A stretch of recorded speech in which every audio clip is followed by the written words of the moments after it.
পীরের বস্তু পেতে হলে পীরের আহকাম হুকুম হাকাম সব মানানো লাগে এবং পরিশ্রম করতে হয়, গোলামি করতে হয়।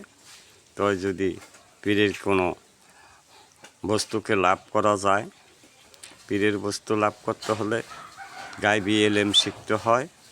গায়বী এলেম হলো জিকির আজকার করলে গায়বী এলেম হাসিল হয়।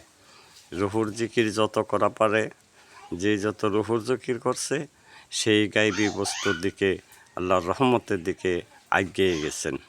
তাই সবাই আমরা দয়াল বাবা লাদুসানদের চরণ যারা ধরেছি, সবাই জিকির আজকার করব, বেশি বেশি রুহুর জিকির করব। রুহুর জিকির করলে দয়াল মুর্শিদ গায়বী থেকে রহমত দান করেন। খোদা হাফেজ। জয় বাবা লালু নদী, জয় বাবা সুরেশ্বরী।